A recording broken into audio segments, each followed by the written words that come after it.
Olá, sejam bem-vindos ao Saber Direito. Meu nome é Luiz Mário Moutinho. Nós vamos tratar de plano de saúde e a nossa aula de hoje nós vamos trabalhar sobre a relação de consumo e o Código de Defesa do Consumidor. Hoje temos aqui na nossa bancada o Valmer, nosso aluno, a Clara e o Salomão. Qualquer dúvida sobre a aula, vocês mandem um e-mail para o saberdireito@stf.jus.br.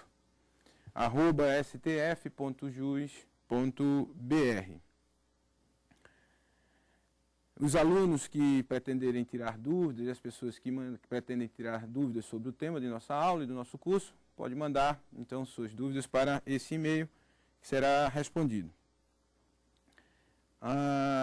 Vamos iniciar nossa aula de hoje fazendo uma breve análise, um breve estudo sobre a evolução histórica do direito do consumidor. Isso é importante para contextualizar o aluno, para que ele possa entender o contexto histórico, onde se inicia. De alguma forma, o passado termina vivendo no presente, né? Bom, o direito do consumidor ele tem na sua base a ideia de vulnerabilidade, uma ideia de desigualdade do sujeito da relação de consumo, que é o consumidor, e por isso há necessidade de uma proteção do Estado através da legislação, que no caso do nosso país é a Lei 8.078/90. Mas por que então se identificou na vida, em sociedade, a necessidade de proteger este sujeito? O Kennedy, né, o presidente John Fitzgerald Kennedy, em 15 de março de 1962, e esse é um marco histórico no direito do consumidor, ele identifica numa mensagem enviada ao Congresso norte-americano que o consumidor é uma coletividade de pessoas que compõe 2/3 da sociedade norte-americana, que de alguma forma influencia e é influenciada na economia, né? E esta coletividade de pessoas, ela é essencialmente desorganizada, não é ouvida e está submetida a uma série de práticas, uma série de produtos e de serviços cada vez mais complexos, e essa situação de complexidade vai revelando a tal vulnerabilidade que é a pedra de toque do direito do consumidor, né? É esta a razão. Mas por que proteger esse sujeito?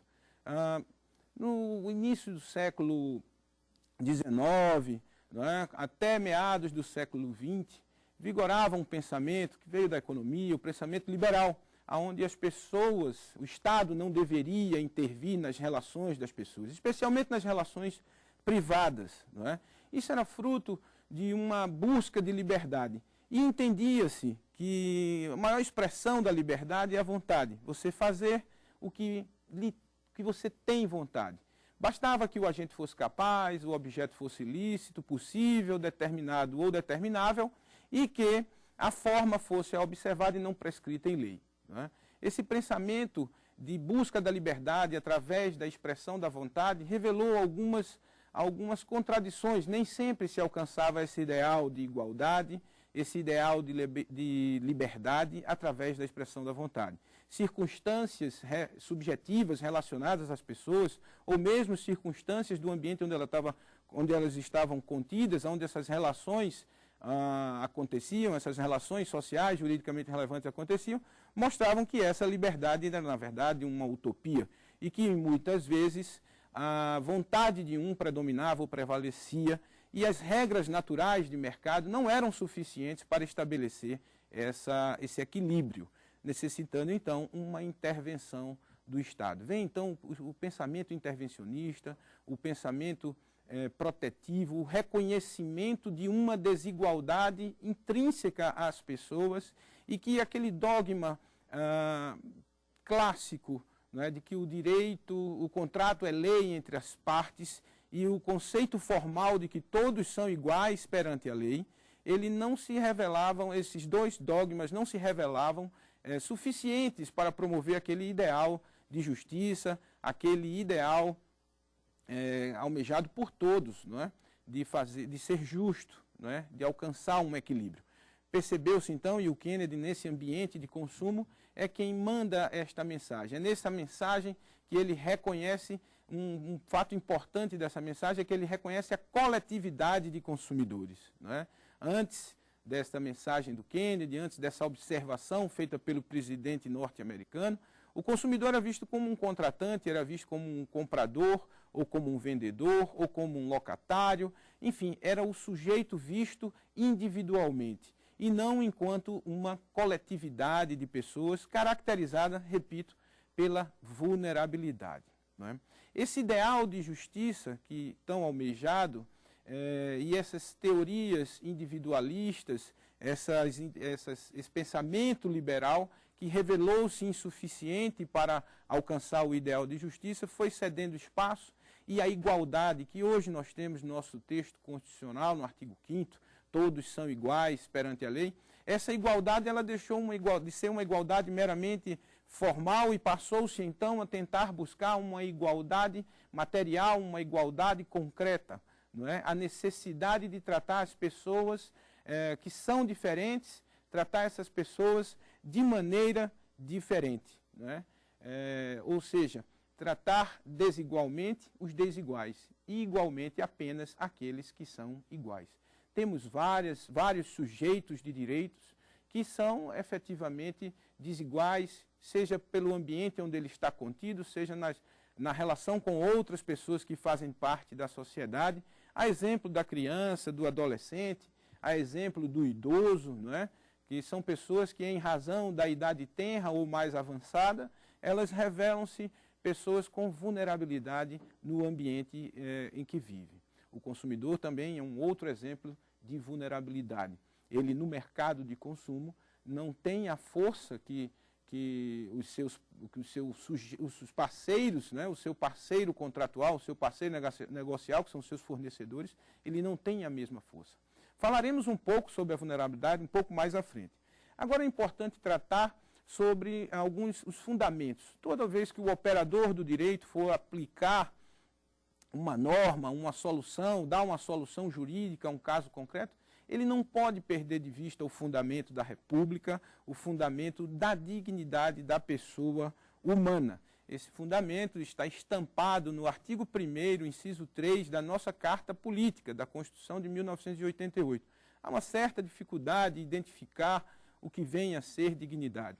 Uma forma simples de perceber se o bem jurídico que está sendo tratado naquela relação representa ou não dignidade é responder à indagação. Esse bem jurídico, ele pode ser alienado, ele pode ser trocado, ele pode ser substituído, esse bem jurídico está no comércio jurídico? Se a resposta é negativa, na visão kantiana, então este bem representa dignidade. São exemplos aí de dignidade: a vida, a saúde, e a saúde é tema de nosso curso, não é? A saúde, a intimidade, a privacidade, o nome. Normalmente as expressões da própria personalidade, bens que são expressões da personalidade, não é? Do sujeito. São bens que representam a dignidade humana e, portanto, ele deve ser preservado e respeitado. Lembrando sempre que a razão de ser do direito, né? O direito visa regular as relações entre as pessoas, e o sujeito, a pessoa, o ente humano especialmente, deve prevalecer em relação aos bens de conteúdo material ou os bens materiais. Entre o ser e o ter deve sempre prevalecer o ser. Dignidade, então, é exatamente isso. O respeito à dignidade é o respeito a esses bens. Esse artigo 1º, inciso 3 da Constituição Federal, que preceitua a dignidade da pessoa humana como fundamento da República Federativa do Brasil, é a norma das normas, né? É dali que nós vamos extrair para as demais normas que integram o ordenamento jurídico o valor ético, o valor a ser preenchido por todas as demais regras. Não podemos nos afastar, por mais simples que seja a regra jurídica, nós não podemos nos afastar deste valor moral. É a norma da norma, é a norma fundamental. Ainda nesse contexto, nós fizemos referência aqui ao princípio da igualdade. Não é? Essa igualdade, ela na verdade é uma utopia. Né? As pessoas são essencialmente diferentes por uma razão ou por outra. O que se busca, na verdade, é concretizar, é realizar essa igualdade desejada, essa igualdade sonhada, essa igualdade imaginada.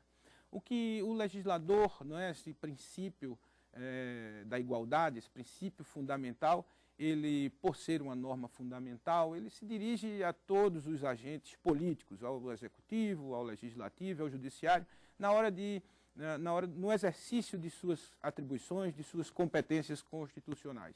Então, o legislador, ao editar uma norma que trate sobre uma relação onde exista uma desigualdade entre as pessoas, ele pode efetivamente fazer uma diferença, dar uma proteção, desde que isso não identifique uma determinada pessoa, o que caracterizaria um privilégio, desde que ela seja geral, não é?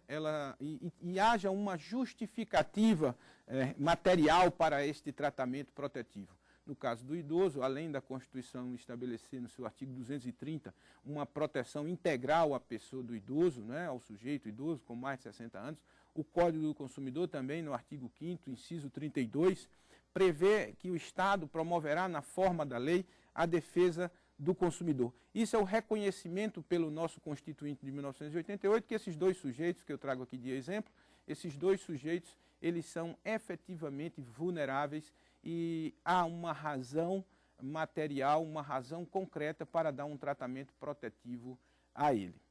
A política pública do direito do consumidor. Nós fizemos essa referência agora, ela está estampada no artigo 5º, inciso 32. O nosso Estado, o Estado brasileiro, reconheceu a vulnerabilidade desse sujeito. Essa vulnerabilidade ela emana ou ela está implícita na ideia de defesa, não é? O Estado promoverá na forma da lei a defesa do consumidor. Não se defende quem não é vulnerável, quem não precisa de defesa. Observe que o artigo 5º, inciso 32, ele é uma cláusula pétrea, não é verdade? Então, não é possível alterar essa política pública de defesa do consumidor através de emenda constitucional ou através de um poder constituinte derivado. Isso já revela que o nosso consumidor, para a sociedade brasileira, é um sujeito de direito importante, né? E ao colocar no artigo 5º, inciso 32, que o Estado promoverá na forma da lei a defesa do consumidor, atribui-se a essa pessoa, a este sujeito de direito, o direito subjetivo público de exigir do Estado efetivamente a sua proteção. Essa exigência da proteção do consumidor, que o consumidor pode fazer, enfim, o direito subjetivo que ele tem, o direito subjetivo público, decorre do que se chama eficácia vertical dessa norma constitucional. Então, todos os órgãos e todas as pessoas que integram o poder público, na hora de exercitar as suas atribuições, as suas competências em relação que diga respeito a uma relação de consumo, ela não pode perder de vista esse norte, sob pena de se afastar daquele ideal do Constituinte de 1988. Aí, nas três esferas, o judiciário tem que ter essa perspectiva de proteger o consumidor, de perceber que ele precisa dessa proteção por ser vulnerável. O executivo, através de suas agências reguladoras, por exemplo, não é? A ANS, no caso, que trata da Agência Nacional de Saúde, não pode perder esta perspectiva de proteção do consumidor ou do sujeito vulnerável, porque esta foi a vontade do Constituinte de 1988. Muito bem. Ainda nessa aula, que é de conteúdo introdutório, né, um conteúdo geral para ambientar o pensamento do aluno, não é? Nós agora vamos examinar um pouco a natureza jurídica das normas do Código de Defesa do Consumidor e as normas de consumo. Essas normas, elas são normas cogentes, ou seja, são normas de ordem pública, normas que se referem a uma relação jurídica de interesse social. A consequência prática dessa natureza da norma cogente, né, a consequência é de que ela tem aplicação compulsória. Não pode o operador do direito tratar uma relação de consumo com uma norma que não tenha esta natureza cogente, uma norma que não se refira necessariamente a uma relação de consumo, né? não significa dizer, e nós vamos examinar um pouco mais à frente, quando tratarmos da fonte do direito do consumidor, das fontes do direito do consumidor, não significa dizer que toda a relação de consumo é regulada necessariamente pelo Código do Consumidor, né? O Código do Consumidor, ele é apenas uma matriz, ele é um microsistema geral que cuida de toda e qualquer relação de consumo. Mas isso, os direitos previstos nele, não afasta a incidência de outras normas do ordenamento jurídico, desde que ela guarde coerência lógica com a ideia de proteger o consumidor. Pois bem, a natureza jurídica do Código das normas de consumo é uma natureza cogente, uma norma de ordem pública. E além de ter uma aplicação compulsória por parte do Estado, como disse, nos seus 3 poderes e pelos todos os seus órgãos, a consequência em relação aos próprios sujeitos é de que a vontade do consumidor e do fornecedor não tem capacidade de modificar ou de alterar os direitos decorrentes dessa norma. Significa dizer que os direitos subjetivos decorrentes das normas cogentes, esses direitos são intangíveis à vontade do consumidor e à vontade do fornecedor, né? É o que se chama o intervencionismo, ou o dirigismo, ou a intervenção do Estado na vontade das pessoas, diante da relevância, da importância social dessa relação jurídica. Muito bem. O Código do Consumidor, eu em algum momento fiz aqui uma referência, ele é um microsistema. A Lei 8.078/90, que instituiu o Código de Defesa do Consumidor, ela é de 11 de setembro de 1990. Essa norma, na verdade, é uma lei ordinária e constitui um microsistema de defesa do consumidor. Por que um microsistema de defesa do consumidor? Porque ali nós vamos encontrar normas de natureza dos vários ramos do direito. Norma de direito material civil, norma de direito material penal, norma de direito processual civil, norma de direito processual penal, não é? Nos artigos 61 estão tipificados alguns crimes contra a relação de consumo. No artigo 6º, inciso 8, os senhores vão encontrar a inversão do ônus da prova, que é uma norma de direito processual civil, não é? Nós vamos encontrar no artigo 12 a responsabilidade civil do fornecedor pelo fato do produto, não é? Isso é uma norma de responsabilidade civil e, como tal, uma norma substantiva civil, não é? Então é por isso que se chama também, ou se diz que ele é um microsistema. Muito bem. Além de ser considerado um microsistema, porque composto por normas dos vários ramos do direito, ela é uma norma principiológica. O artigo 4º, inciso 1, traz o princípio da vulnerabilidade. O artigo 4º, inciso 2, a linha D, o princípio da qualidade. O inciso 4º, inciso 3, o artigo 4º, inciso 3, traz o princípio da harmonização dos interesses dos participantes da relação de consumo. Enfim, o Código de Defesa do Consumidor, ele tipifica ou ele traz no seu bojo os princípios das relações de consumo. E por isso que alguns também dizem que ela é uma norma principiológica. Uma outra característica do Código de Defesa do Consumidor, além de contemplar normas jurídicas dos vários ramos do direito, que o qualifica como um microsistema, além de contemplar os princípios, né, norteadores das relações de consumo, ou da política pública das relações de consumo, as regras que estão contidas no corpo do Código, ela adota uma redação geral, são normas gerais, muitas delas de conteúdo indeterminado, de conteúdo vago, não é? E essa técnica legislativa tem vantagens e tem desvantagens. O ponto positivo é de que a norma, por ser aberta, por ser de conteúdo indeterminado, o operador do direito, ele vai preencher este conteúdo vago, este conteúdo indeterminado, com o valor daquele momento que está sendo aplicada a regra. nós bem sabemos que a regra ela é feita num momento histórico e a sociedade a sociedade a que ela se refere, quando vai ser aplicada a norma, não tem mais aquela mesma complexidade ou não tem mais aquele mesmo valor. A sociedade e os fatos sociais juridicamente relevantes, eles sofrem transformações. E, no entanto, a lei ela é produzida, ela é feita num outro momento. Ao operador do direito, cabe, ao aplicar uma norma feita no passado, num momento futuro, cabe a ele retirar o sentido e o alcance daquele momento em que ela está sendo aplicada. E pelo fato das normas de direito do consumidor, essas normas elas serem abertas de conteúdo indeterminado, isso facilita bastante e faz com que o legislador não precise estar atualizando permanentemente a norma, ao contrário do que se ela tivesse um conteúdo fechado, ela fosse uma norma de conteúdo determinado, né?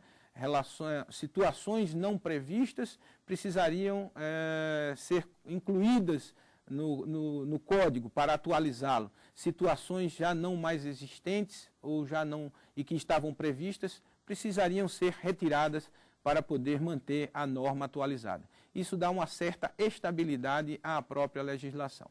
Por outro lado, a norma de conteúdo indeterminado, a norma de conteúdo vago, não é? Ela traz uma certa, digamos assim, uma certa instabilidade nas relações, até que o pensamento que é construído na base do próprio Poder Judiciário, não é? Através das decisões judiciais de primeiro grau, até que elas cheguem aos tribunais, e ali os tribunais se reúnam e procurem uniformizar a interpretação diante da diversidade de pensamento dos juízes de primeiro grau, diante da multiplicidade de formas de interpretação, até que ela suba e alcance o Superior Tribunal de Justiça, que é o responsável pela uniformização da legislação ordinária, infraconstitucional, enfim. Até que se chegue a essa segurança, há, de fato, uma certa instabilidade nas relações, especialmente as relações de conteúdo econômico, onde a segurança jurídica é fundamental para dar uma estabilidade a essas relações e, assim, permitir melhor a circulação de riqueza. Então, poderíamos dizer que o Código ele é um microsistema, porque contempla as normas de vários ramos do conhecimento.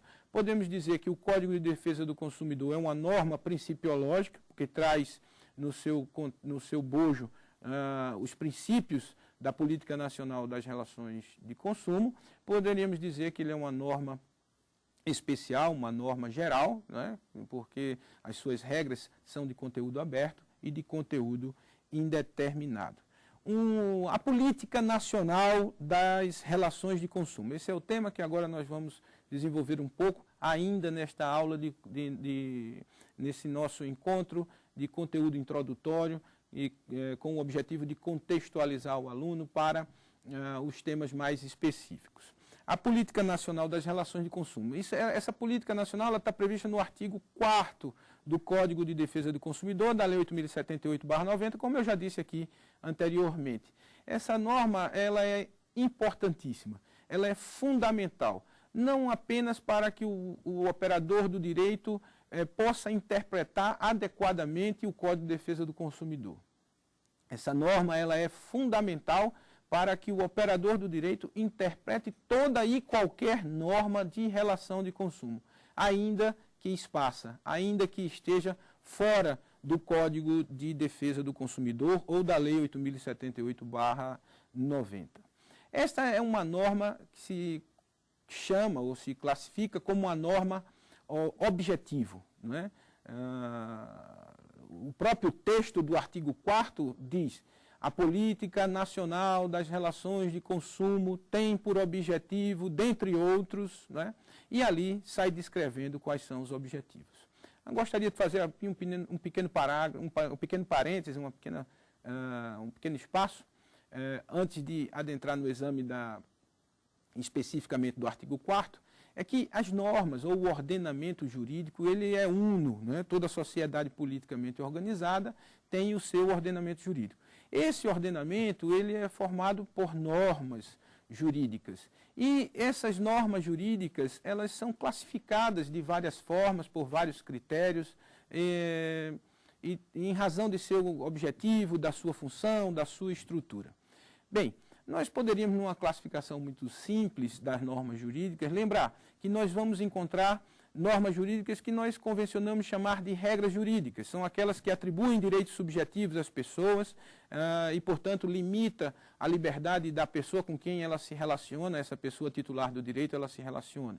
Nós vamos encontrar normas que são de organização, que organizam órgãos do Estado ou criam pessoas. Essas normas, elas não atribuem a ninguém, não é uma regra, é norma jurídica porque está no ordenamento jurídico, mas não atribui direito subjetivo a ninguém. Nós vamos também encontrar, tanto no plano constitucional quanto no plano infraconstitucional, normas que traçam políticas públicas, seriam aquelas normas programáticas que estão no plano constitucional. E no plano infraconstitucional, o exemplo é o artigo 4º, é a norma objetivo. Ela traça, ela diz qual é o objetivo. O operador do direito do consumidor pode, então, retirar desta norma, esse artigo 4º, retirar todo o sentido e todo o alcance, não é?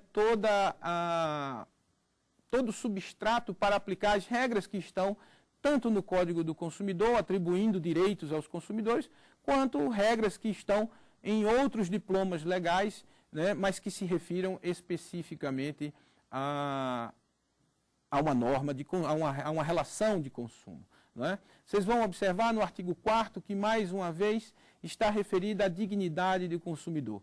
Então, tudo aquilo que nós falamos sobre a dignidade da pessoa humana no topo constitucional, agora tem uma certa especificidade, que é o respeito à dignidade do consumidor. Também está previsto no artigo 4º, constituir objetivo da política nacional das relações de consumo a proteção da saúde, a proteção da segurança, a preservação da vida do consumidor, sem prejuízo, evidentemente, da proteção dos seus interesses econômicos. Sempre com base na lealdade, na transparência. Esse é um conteúdo ético que deve nortear não apenas as relações de consumo, mas toda e qualquer relação social deve pautar-se pela ética, pela transparência, pela lealdade. Então, o artigo 4º, como os senhores bem percebem, ela é uma baliza, ela é uma bússola, ela é um norte para o operador do direito do consumidor. Ali também está previsto no artigo 4º, os princípios da Política Nacional das Relações de Consumo, e nós já fizemos referência e vamos tratar alguns desses princípios de forma mais específica. O inciso 1, essa é a pedra de toque do direito do consumidor, o princípio da vulnerabilidade. No artigo 4º, inciso 1, está reconhecida a vulnerabilidade do consumidor no mercado de consumo. O mercado de consumo é o ambiente onde as relações de consumo, o ambiente onde essas relações se desenvolvem. E o consumidor efetivamente é vulnerável. Não é difícil perceber, não é, essa vulnerabilidade. Essa vulnerabilidade ela se manifesta de várias formas, sob vários aspectos. A vulnerabilidade técnica, a vulnerabilidade econômica, a vulnerabilidade política, não é? São várias as formas. A vulnerabilidade econômica, imagine a relação de um consumidor com um grande grupo, uma grande instituição financeira. Fica evidente essa vulnerabilidade. O fornecedor com quem ele se relaciona, a instituição financeira, ela, em razão do próprio poderio econômico, ela é aparelhada com advogados, ela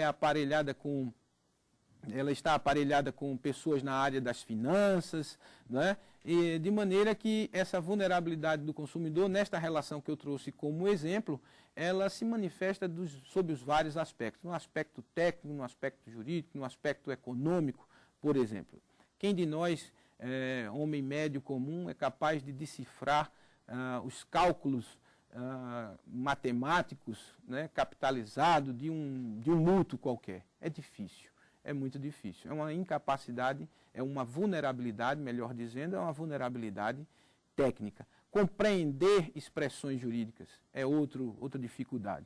Muito bem, no campo político há uma vulnerabilidade porque os fornecedores, de um modo geral, eles são organizados e com essa organização eles efetivamente influenciam de maneira, dentro de padrões éticos, dentro de padrões morais, eles influenciam legitimamente no legislativo, de maneira a produzir normas que esclarecem melhor um lado da relação. O consumidor, por sua vez, ele é desestruturado, ele é desorganizado, a sociedade civil ainda é desorganizada. Então, na produção das normas, a sua voz nem sempre é ouvida pelo próprio Estado. Isso já foi constatado pelo próprio Kennedy. O princípio da harmonização dos interesses dos sujeitos da relação do consumo. Esse é um outro princípio importante. Não é? O consumidor, o operador do direito, ele deve buscar harmonizar os dois interesses. O interesse maior das relações, das normas de consumo, que é proteger o vulnerável. Mas também não pode perder de vista o interesse econômico do mercado. Não é? Até porque o consumidor, também é interesse do consumidor que o país se desenvolva no ambiente econômico, no ambiente tecnológico. É do interesse de toda a coletividade de consumidores que, reconhecida a sua vulnerabilidade, proteja os seus interesses individuais, mas que a coletividade de consumidores tenha acesso aos melhores produtos, a um menor preço, com uma melhor tecnologia, com mais segurança. Então, é preciso equilibrar, é preciso harmonizar na hora de interpretar uma norma de consumo, na hora de aplicar uma norma de consumo, de solucionar um conflito de consumo, ainda que individual, é preciso não perder de vista essa perspectiva do desenvolvimento econômico e tecnológico do país. O princípio da boa-fé é um outro princípio fundamental para as relações de consumo. Esse princípio hoje está em vários diplomas legais, inclusive no próprio Código Civil, não é? Instituído pela Lei 10.406/02, e ele é um princípio fruto desta nova realidade da sociedade pós-moderna, não é? Uma sociedade marcada pela velocidade nas relações, uma sociedade marcada pela impessoalidade, aonde um número substitui o nome. Quem de nós não já telefonou para algum call center, alguma central de atendimentos, e você diz o nome e a pergunta, mas qual é o número do seu CPF? Então, as relações, elas hoje são impessoais, elas são velozes. Se vocês observarem bem na nossa comunicação com os nossos dispositivos móveis, as mensagens que então eram escritas, né, e perpetuadas, elas se perdem no espaço virtual. O texto que nós escrevemos, eles são abreviados, não é? Nós temos microblogs com limites de caracteres, então a forma de se expressar hoje é bem diferente. E nas relações do mercado de consumo, essa velocidade e essa impessoalidade, ela é uma marca. Os contratos são por adesão, os contratos são colocados no mercado em massa, eles são produzidos por apenas uma das partes. Mas o que significa boa-fé objetiva? É porque o operador do direito, ele significa que o operador do direito, ao contrário do que ocorre com a boa-fé subjetiva, ele não vai mergulhar na intenção, ele não vai mergulhar no elemento subjetivo, no indivíduo daquela relação, qual o seu querer efetivo. Não é? O sujeito de direito, ele agora passa a ser visto não mais isoladamente, como acontecia no século XIX e no século XX mesmo, quando a sociedade era menos complexa, onde as relações eram pessoais, não havia tanta interferência tecnológica nas relações, tantos intermediários. Então era possível, efetivamente, numa sociedade mais simples, você questionar o querer, você investigar o nível de consciência e verificar se aquela pessoa tinha ou não uma boa-fé subjetivamente analisada. Hoje, valorizou-se mais, ou se dá mais valor ao que se chama a confiança, ao elemento confiança. É a visão do sujeito na sociedade, a valoração do seu comportamento na sociedade, a sua conduta ética na sociedade. Então, o princípio da boa-fé objetiva é nesse sentido, respeitar a confiança, não é, despertada pelo meu comportamento, não é, proteger os interesses legítimos da pessoa com quem eu me relaciono, fazendo uma leitura a partir do meu comportamento, né, desprezando-se ou mitigando-se o exame daquele meu querer, daquele meu grau de consciência. Vamos trazer um exemplo simples do princípio da confiança na relação de consumo, a oferta. Né? Você coloca um determinado fornecedor, coloca um folder dizendo veículo tal, ano tal, valor tal. Quem observa esse folder não encontra o elemento subjetivo vender. Não está dito ali, vendo veículo tal, ano tal, modelo tal, pelo valor tal. A vontade dele, que se materializa pelo verbo vender, não consta. Mas a leitura daquela simples oferta, daquele folder, legitimamente me despertou a confiança de exigir dele a venda daquele veículo, daquele ano, daquele modelo, por aquele preço, ainda que o verbo vender dele não conste. Isso é o respeito da boa-fé, é a aplicação prática da boa-fé objetivamente examinada. Não se discute ou não se examina o elemento subjetivo vender. O princípio da qualidade, voltando um pouco ao princípio da boa-fé objetiva, ele tem outras funções também, viu? Não apenas servir de interpretação, mas ele tem uma função limitadora. Não é? Em nome da boa-fé objetiva, eu não posso me comportar de certa forma ou eu sou obrigado a cumprir certas coisas. Não é? Então, no caso desse exemplo do folder, o fornecedor que utilizou-se dessa oferta, ele é obrigado a vender. E então, atribuiu-se, por outra perspectiva, atribuiu-se a mim, que tive acesso à informação, o direito subjetivo de exigir dele tal postura. Não é? Então, temos essas duas funções do princípio da boa-fé. É a função de interpretar, a função de limitar a liberdade, e o Estado muitas vezes intervém utilizando-se da própria boa-fé. O artigo 51, inciso 4 do Código de Defesa do Consumidor estabelece que são nulas de pleno direito as normas de consumo contrárias à boa-fé. Nós agora vamos examinar os elementos da relação de consumo.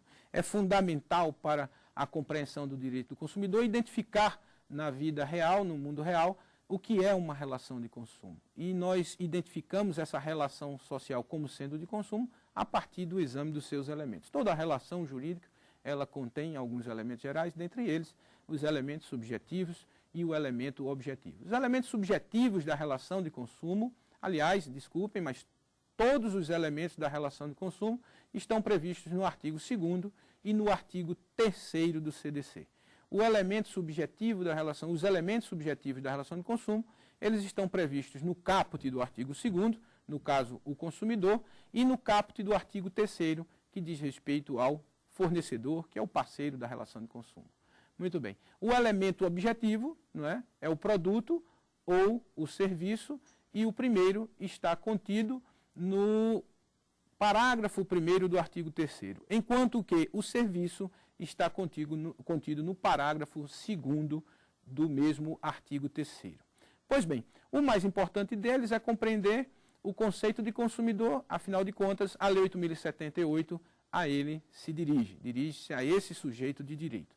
Ali está dito no artigo 2º, consumidor é toda pessoa física ou jurídica que adquire ou utiliza produto ou serviço como destinatário final. A partícula ou aí encontrada revela que a natureza jurídica da pessoa é irrelevante para a definição do sujeito, assim como o ato por este sujeito praticado também é irrelevante para a sua conceituação. Tanto faz adquirir como utilizar. O importante para identificar um sujeito como sendo um consumidor é perceber a destinação que ele dá ao bem de consumo. Lembrando que o bem de consumo é o gênero que inclui produto ou serviço. Pois bem, quando o operador do direito está diante de uma relação onde alguém adquire ou utiliza um produto ou serviço, ele deve examinar se a destinação daquele bem é final. 3 correntes doutrinárias, então, procuram ou buscam definir o sentido e alcance da expressão destinatário final contida na parte final do artigo 2º do CDC, que conceitua o consumidor. É a teoria maximalista, a teoria minimalista, ou também conhecida como teoria finalista, e a teoria minimalista aprofundada. Essa última, na verdade, é uma derivação da finalista ou minimalista aprofundada. O STJ tem aplicado, definiu, na segunda sessão, que a teoria adotada é a teoria minimalista ou a teoria finalista, merecendo, então, alguma mitigação no que significa dizer a teoria minimalista aprofundada. Nós vamos falar sobre as três sucintamente. A teoria maximalista, ela tem esse nome porque, a partir de da busca do sentido e do alcance da expressão destinatário final, o campo de incidência do código se torna mais amplo, daí o nome maximalista.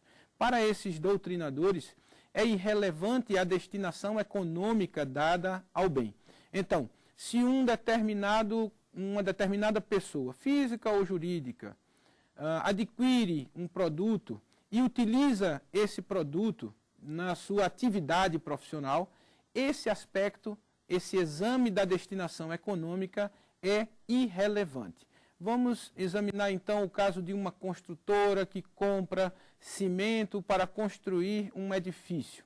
E vamos examinar cujos apartamentos serão vendidos. E vamos examinar o mesmo cimento comprado por uma pessoa física ou jurídica que o adquire para construir a sua casa. É evidente que no primeiro exemplo a destinação econômica não é final. E os maximalistas entendem que aí há também uma relação de consumo.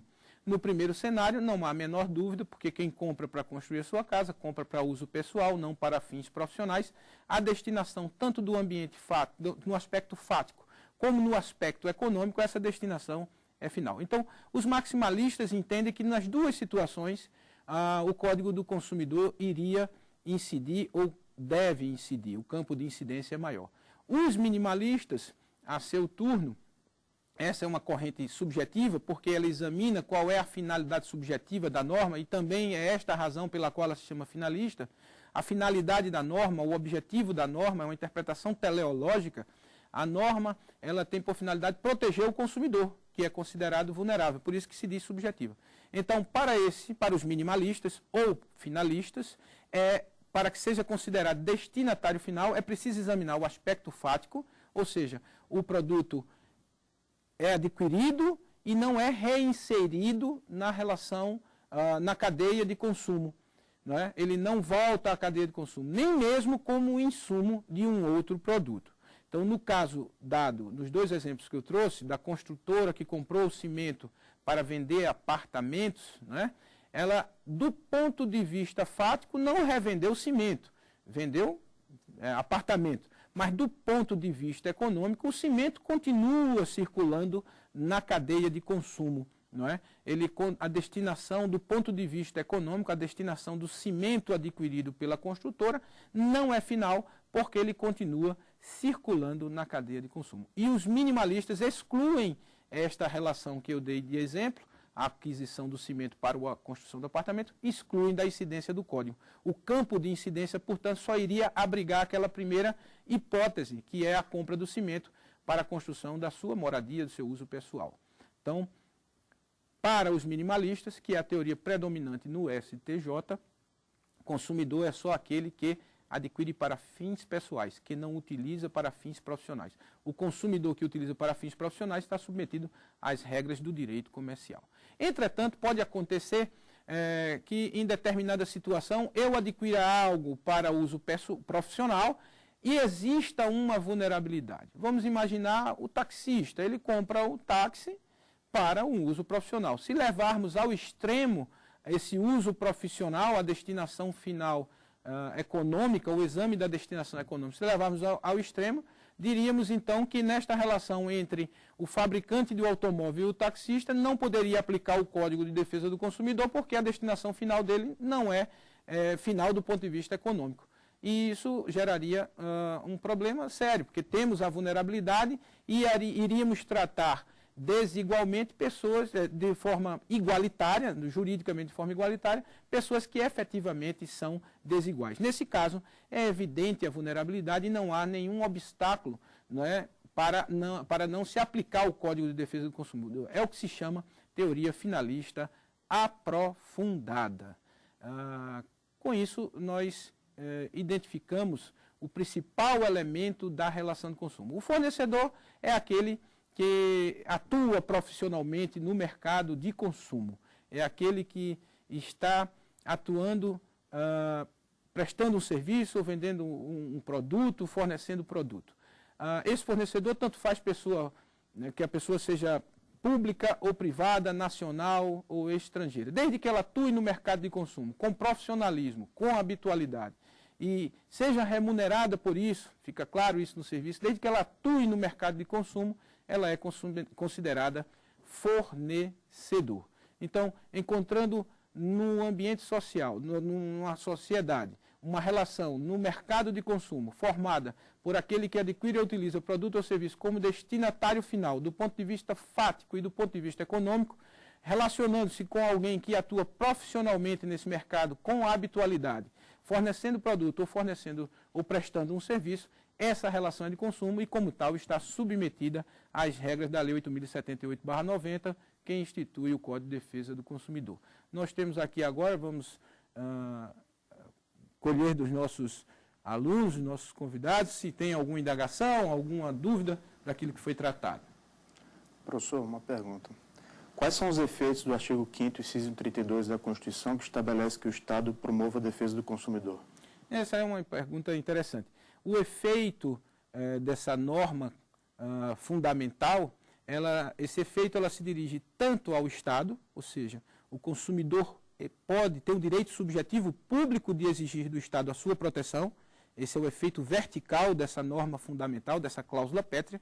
E essa norma também produz efeitos no plano horizontal, ou seja, nas relações privadas. Toda a relação entre um fornecedor e um consumidor recebe a influência desse dispositivo constitucional no sentido de proteger aquele que é vulnerável, no caso o consumidor. Então é uma eficácia vertical do consumidor em relação ao Estado e uma eficácia horizontal limitando as relações privadas.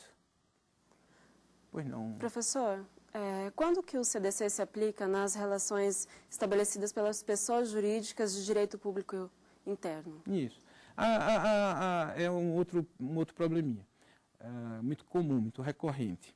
As pessoas jurídicas de direito público, o Estado, aqui eu falo no sentido mais amplo, ele é um prestador de serviço por excelência, não é? Mas ele presta serviços próprios e serviços que não lhes são próprios. A relação de consumo ela vai regular o ambiente do mercado de consumo e, portanto, a pessoa jurídica de direito público é considerada fornecedora neste ambiente quando ela presta um serviço público impróprio, ou seja, um serviço que é divisível, que não é prestado erga omnes, e normalmente esses serviços eles são remunerados por tarifa ou preço. Enquanto os serviços típicos do Estado, como a saúde, a segurança, eles são remunerados pelo tributo, de maneira indireta, e ele é prestado de forma erga omnes, prestado a todos. Né? Um exemplo de um serviço público prestado individualmente e, como tal, submetido à regra do Código do Consumidor, prestado, remunerado mediante uma tarifa, são os serviços públicos de telefonia, por exemplo, que é serviço público prestado mediante concessão no mercado de consumo. Isso é uma relação de consumo. Portanto, sendo o serviço público impróprio, prestado de maneira divisível e remunerado por tarifa ou preço, incide o Código do Consumidor.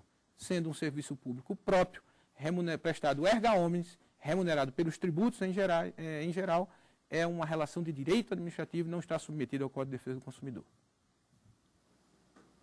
Bem, tiradas essas dúvidas, nós tivemos uma visão geral, né, introdutória, do direito do consumidor, fazendo uma análise histórica, as características do código, uma rápida identificação da relação de consumo, não é? E esse conhecimento ele é fundamental para o tema de nossa aula, não é? Para o tema do nosso curso, que é Plano de Saúde. E eu convido os senhores para as nossas aulas que virão e tratarão de maneira mais específica. Qualquer dúvida que os senhores queiram tirar dúvidas, fazer questionamentos, podem mandar o e-mail para o saberdireito@stf.jus.br. Também convido os senhores, para que assim desejarem, visitar o site no YouTube, não é? E conferir as aulas dos outros cursos. O endereço é www.youtube.com/saberdireitoaula. Queria convidar também os senhores para assistir os programas da família Saber Direito no www.youtube.com/saberdireito-responde e www.youtube.com/saberdireito-debate. Convido os senhores para a nossa próxima aula sobre o tema Plano de Saúde.